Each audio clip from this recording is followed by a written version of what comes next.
La portavoz de Donald Trump, Caroline Leavitt, sí, la misma que se ha convertido en su escudera oficial para limpiar los desastres mediáticos, se paró frente a los periodistas y soltó una serie de respuestas que, bueno, uno no sabe si reír, llorar o buscar una cerveza para poder digerir mejor toda esta realidad. Y miren, esto no solamente es política, esto es un caso de justicia, de salud mental, de encubrimiento, de teorías que ahora tienen nombres y apellidos, y hasta un presidente que de repente jura, bueno, que su tío le dio clases al mismísimo Una Bomber. Voy a mostrarle fragmentos de esta rueda de prensa y al final, bueno, ustedes me dicen si esto es simple incompetencia o si estamos viendo en vivo y en directo cómo se normaliza la mentira, el cinismo y la impunidad. Empecemos con el primer bloque.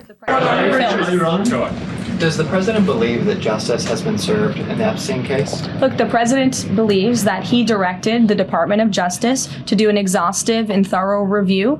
And they did that. And they all agreed, the FBI director, the deputy FBI director, the attorney general, on the memo that they drafted and they released. Elizabeth. Caroline, one more on. Elizabeth, will the go president ahead. consider pardoning Ghislaine Maxwell Elizabeth, if the go Epstein case is a hoax? Okay, I'll move on from the story, but you do have some prominent figures, including the Senate Majority Leader, the House Speaker, voicing support for the files to come out.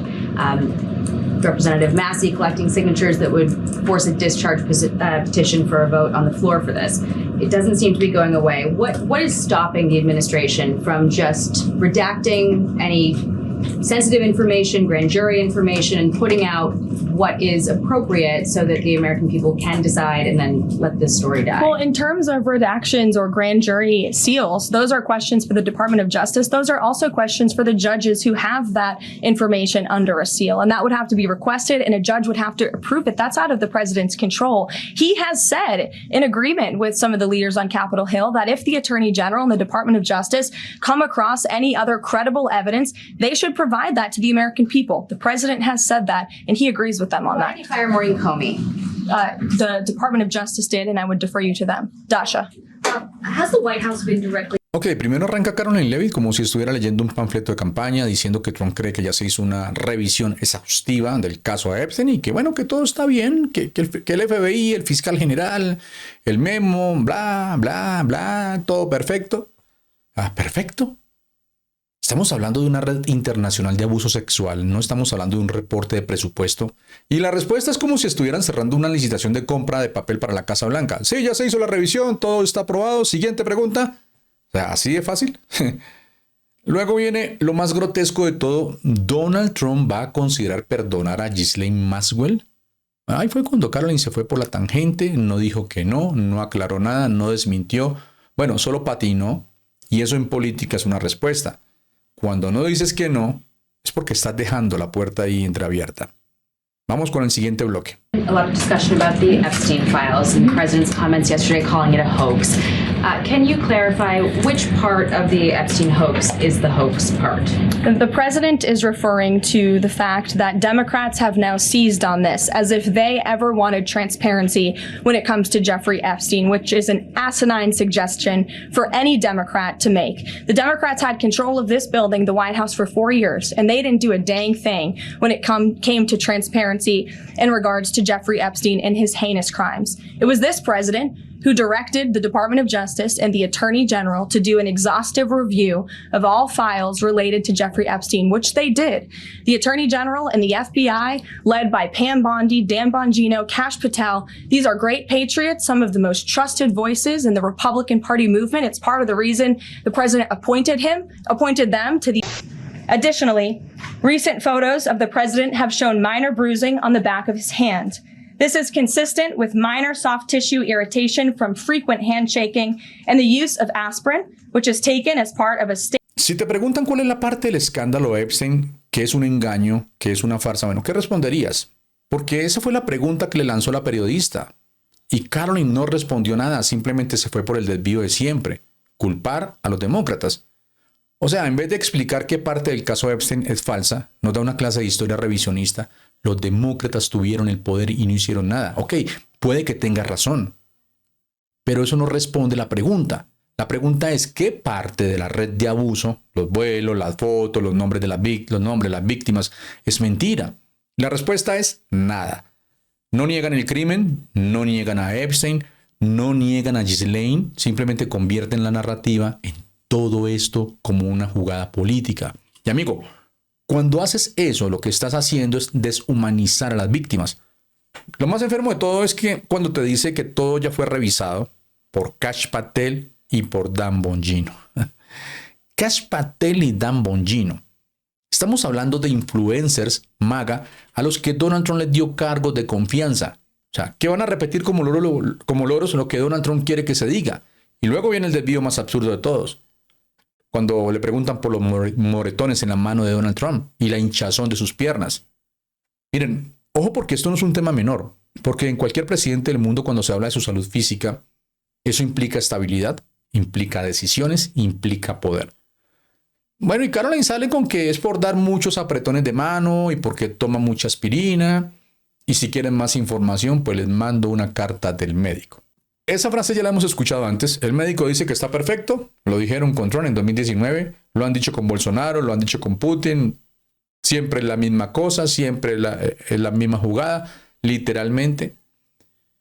Pero hay algo más grave que las venas inflamadas o los hematomas. Es la forma en que mienten con naturalidad, con cara seria, como si todo fuera normal. Vamos con el siguiente bloque. Andrew, go ahead.